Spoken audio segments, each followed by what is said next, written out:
값진 삶을 살고 싶다면, 그대가 값진 삶을 살고 싶다면 날마다 아침에 눈 뜨는 순간 이렇게 생각하라. 오늘은 단 한 사람을 위해서라도 좋으니 누군가 기뻐할 만한 일을 하고 싶다고. 가장 빛나는 별. 가장 빛나는 별은 아직 발견되지 않은 별이고 당신 인생 최고의 날은 아직 살지 않은 날들이다. 스스로에게 길을 묻고 스스로 길을 찾아라. 꿈을 찾는 것도 당신, 그 꿈으로 향한 길을 걸어가는 것도 당신의 두 다리. 새로운 날들의 주인은 바로 당신 자신이다. 웃는 마음. 그대의 삶은 그대의 것. 두들겨 맞고 시궁창에 처박히게 하지 말라. 빠져나갈 길이 있다. 대단한 빛은 아닐지 모르지만 그 빛은 어둠을 밝힌다. 잘 살펴보라. 신들은 그대에게 기회를 줄 것이다. 알아서 붙잡으라. 그대는 죽음을 이길 수 없으되 삶 가운데 있는 죽음을 이길 수 있다. 또한 그 방법을 배우면 배울수록 더 많은 빛이 비치리라. 그대의 삶은 그대의 것. 살아있을 때 그것을 알라. 그것은 놀랍다. 구경하는 신들이 그댈 보고 즐거움을 느끼리라. 우리에게 필요한 모든 것. 속을 든든하게 해줄 음식, 해를 가릴 책 넓은 모자, 갈증을 풀어줄 시원한 물, 따뜻한 밤을 위한 담요 한 장, 세상을 가르쳐줄 선생님, 발을 감싸줄 튼튼한 신발, 몸에 잘 맞는 바지와 셔츠, 포근한 보금자리와 작은 난로. 우리를 사랑하는 사람들, 우리가 사랑하는 사람. 내일을 위한 희망, 마음을 밝혀줄 등불 하나. 고서점. 고서점이 재미있는 것은 정리되어 있는 듯하면서 정리되어 있지 않다는 점입니다. 생각지도 않았던 곳에 전혀 관계없는 책이 끼어 있고는 합니다. 당신의 매력도 마찬가지입니다. 어느 날 갑자기 당신답지 않은 실수가 문득 보일 때 사람들은 당신에게 인간적인 매력을 느낍니다. 고서점에 책장이 든 사람이든 지나치게 깔끔하면 운치가 없는 법입니다. 가끔씩 멋쩍은 실수도 하면서 매력 있는 인생의 책장을 만들어 갑시다. 아침 공기. 우리의 인생도 피곤한 저녁 시간이 아니라 신선한 아침 시간처럼 살아갈 수 있어야 합니다. 아침에 눈을 뜨면 공기 중에 녹아있는 신선함과 생명의 풋풋함을 호흡하세요.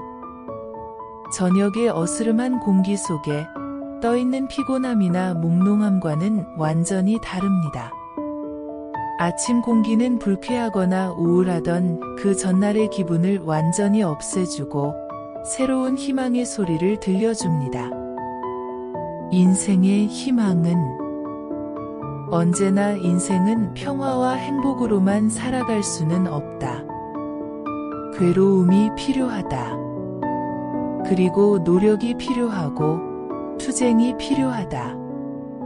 괴로움을 두려워하지 말고 슬퍼하지도 말라. 참고 견디어 나가는 것이 인생이다. 인생의 희망은 늘 괴로운 언덕길 너머에 기다리고 있다. 생이 끝났을 때 나는 말하고 싶다. 내 생애 동안 나는 경이로움과 결혼한 신부였다고. 세상을 두 팔에 아는 신랑이었다고. 단지 이 세상을 방문한 것으로 생을 마치지는 않으리. 횃불처럼 살고 싶다.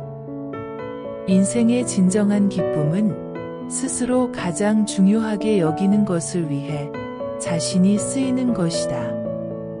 세상이 자기를 행복하게 해주지 않는다고 불평하고 배 아파하고 열병을 앓는 이기적인 고깃덩어리는 진정한 기쁨을 얻을 수 없다. 내 인생 전체는 사회에 속해 있으며 내가 살아있는 동안 사회를 위해 무언가를 할 수 있다는 것이 나의 특권이다. 나는 죽을 때 나 자신이 완전하게 소진된 상태이기를 원한다. 내가 더 열심히 봉사할수록 나는 더 오래 살아남기 때문이다. 나는 이렇게 인생을 즐긴다. 나에게 인생은 곧 꺼져버릴 촛불이 아니라 찬란한 횃불이다. 이 횃불을 다음 세대에 넘겨주기에 앞서 내가 들고 있는 동안은 되도록 환히 타오르게 만들고 싶다. 기쁨과 슬픔. 그대의 기쁨이란 가면을 벗은 바로 그대의 슬픔. 웃음이 떠오르는 바로 그 셈이 때론 눈물로 채워진다. 그렇지 않겠는가? 그대의 존재 내부로 슬픔이 깊이 파고들수록 그대의 기쁨은 더욱 커지리라. 도공의 가마에서 구워진 그 잔이 바로 그대의 포도주를 담는 잔이 아닌가? 칼로 후벼 파낸 그 나무가 그대의 영혼을 달래는 피리가 아닌가? 그대여, 기쁠 때 가슴 속을 깊이 들여다보라. 그러면 깨닫게 되리라. 그토록 기쁨을 주었던 바로 그것이 바로 그대의 슬픔의 원천임을. 그대여, 슬플 때에도 가슴 속을 들여다보라. 그러면 깨닫게 되리라. 그토록 기쁨을 주었던 바로 그것 때문에 그대가 눈물 흘리고 있음을. 행복의 비밀. 행복을 내 것으로 만들기 위해 뒤쫓았다. 참나무 옆을 지나 흔들리는 담쟁이 넝쿨 너머로 달아나고 있는 것을 나는 뒤쫓았다. 경사진 언덕과 골짜기를 넘어 들판과 초원을 넘어 보랏빛 골짜기를 내달렸다. 흐르는 시냇물을 건너며 그녀를 쫓았다. 독수리가 비명을 지르는 어지러운 절벽을 올랐다. 모든 대륙과 바다를 지났다. 그러나 행복은 나를 피해 달아나기만 하고 기력이 다한 나는 더 이상 좇을 수가 없었다. 나는 어쩔 수 없이 황량한 들판 위에 몸을 눕혔다. 그러자 나에게 다가와 먹을 것을 구걸하는 사람도 있었고 적선하는 사람도 있었다. 나는 그들의 메마른 손 위에 빵과 황금을 놓았다. 나에게 동정을 구하는 사람도 있었고 휴식을 구하는 사람도 있었다. 나는 정성을 다해 그들의 부탁을 들어주었다. 그러자 바로 그때 거룩하고 아름다운 모습의 행복이 내 옆에 서서 부드럽게 속삭였다. 나는 당신의 것이라고. 내 안에 내가 찾던 것 있었네. 모두들 행복을 찾는다고 온 세상 헤매고 있지. 하지만 새로운 도전이란 잠시 혼란스럽고 불행하게 마련이야. 마침내 지친 그들은 자기 안으로 들어오지. 아, 바로 내 안에 내가 찾던 것 있었네. 행복이란 참다운 나를 사랑하는 이와 나눌 줄 아는 것. 인생은 크다. 인생은 크다. 부서지는 물결보다 거칠고 숲에 몰아치는 폭풍보다 더 세차다. 어머니는 때때로 이렇게 느낀다. 그리고 가만히 시간을 풀어주고 마음은 꿈에 맡긴다. 그리고는 알게 된다. 그윽한 경치 위에 별 하나가 말없이 반짝이고 있다는 것을, 그리고 자기 집의 벽이 모두 하얗다는 것을. 그래서 생각한다. 인생은 멀고도 알 수 없는 것이라고.